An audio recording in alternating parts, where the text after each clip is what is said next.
नमस्कार शेतकरी मित्रांनो, पी.एम. किसानच्या लाभार्थीसाठी जे काही लाभार्थी अपात्र झाले त्यांना पुन्हा एक लाभार म्हणजे पुन्हा एकदा शेतकऱ्यांना एक अवसर दिलेला एक संधी दिलेली आहे. म्हणजे की शेतकरी मित्रांनो, ज्या ज्या शेतकऱ्यांना जे अपात्र करून टाकलं होतं त्यांना पुन्हा पात्र करण्याची एक संधी मिळाली आहे. तर कोणते शेतकरी पात्र होऊ शकतात आणि काय या संधीचा लाभ कसा घेऊ शकता तुम्ही, संपूर्ण माहिती व्हिडिओमध्ये मिळणार आहे. पण त्याआधी चॅनल सबस्क्राईब करा आणि त्याचबरोबर पी.एम. किसानचा 23वा हप्ता कधीपर्यंत येईल ते पण सांगणार आहे. सर्वप्रथम तर शेतकरी मित्रांनो, या 25 मे ते 30 जून या दरम्यान 2026 या दरम्यान तुम्हाला हे काम करून टाकायचं आहे. कारण की तुम्हाला वाटत असेल खोटं, तर तुम्हाला जार सुद्धा पाठीमागे दिसत असेल.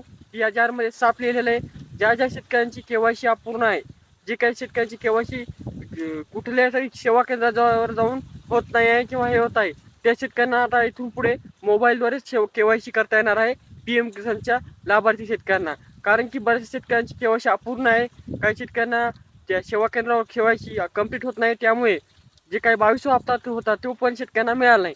पण शेतकरी मित्रांनो, आता इथून पुढे संपूर्ण हप्ते शेतकऱ्यांच्या खात्यावर यशस्वी पोहोचण्यासाठी केवायसी आणि फार्म आय डी शेतकऱ्यांनी लवकरात लवकर करून घ्यायचे. म्हणजे याची मुदत बी वाढवण्यात आली आहे. 25 मे 2026 ते 30 जून 2026 या दरम्यान तुम्हाला लवकरात लवकर केवायसी करून घ्यायची आहे. 30 जूनच्या नंतर तुम्हाला एकही शेतकरी अपूर्ण राहिला असला केवायसीचा, तर त्या शेतकऱ्यांना अपूर्ण इथून पुढे कोणताच लाभ घेता येणार नाही. त्याचबरोबर पी.एम. किसानचा 22वा हप्ता का मिळाला नाही, केवायसीमुळे आणि फार्मा आय डीमुळे, या दोन कारणामुळेच पी.एम. किसानचा 22वा हप्ता मिळाला नाही. आणि इथून पुढे जर मिळायचा असेल, तुम्हाला ही केवायसी करून घेणं अत्यंत गरजेचं आहे. आता केवायसी कशी करायचं ते सांगित आहे, पण पाठीमागं तुम्ही जे अर्थ पाहिलेलाच आहे. आता त्यानंतर केवायसी तुम्ही काय करायचं आहे आणि कसे मोबाईल थ्रू केवायसी करायची ते सांगतो. सर्वप्रथम तर पी.एम. किसान ॲप तुम्हाला समजायला माहीतच असेल.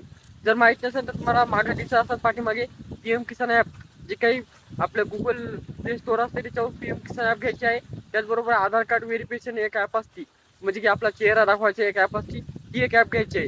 दोन्ही ॲप तुम्हाला पाठीमागे दाखवित आहे. त्यानंतर ते ॲप पाहिल्यानंतर तुम्ही त्यामध्ये जायचं आहे. त्या थ्रू तुम्ही जी काय तुमची केवायसी आहे ती स्वतःच करून घ्यायची आहे, जेणेकरून तुम्ही लवकरात लवकर पात्र होता. आणि त्याचबरोबर फार्म आय डी कुठेतरी काढून घ्यायची आहे, जेणेकरून फार्म आय डी काढल्यानंतर तुम्हाला फार्मर नंबर भेटल्यानंतर पी.एम. किसानला जोडता येईल आणि पी.एम. किसानचा जे काही रस्ता आहे ते सुरुवात होईल आणि इथून पुढे तुम्हाला पैसे मिळत राहतील.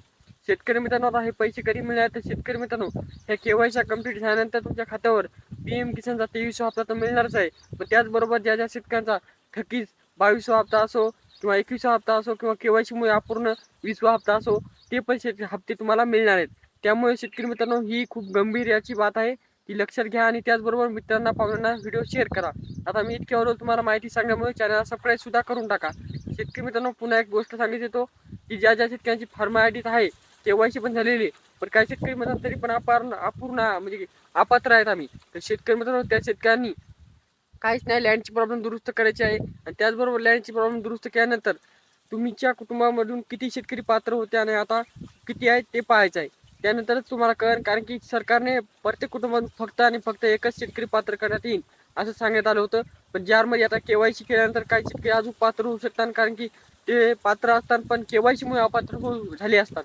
तर शेतकरी मित्रांनो, या जारानुसार तुम्हाला लवकरात लवकर म्हणजे की 30 जून 2026 पर्यंत केवायसी करून टाकायची आहे, तरच तुम्ही पात्र राहणार. तिथून पी.एम. किसान आणि नमो शेतकरी दोन्ही योजनेसाठी ही बंधनकारक गोष्ट आहे. कारण की पी.एम. किसानच्या पार्श्वभूमीवर नमो शेतकरी राबविण्यात येत असते. तर अशा प्रकारची माहिती नेहमीच पाहायला मिळते. आणि ही माहिती पूर्ण पाहिल्याबद्दल धन्यवाद. त्याचबरोबर मित्रांना पाहुण्यांना ही माहिती शेअर करा आणि कमेंट करा. जर काही चुकलं असेल तर भेटूया नेक्स्ट वेळी. तोपर्यंत धन्यवाद.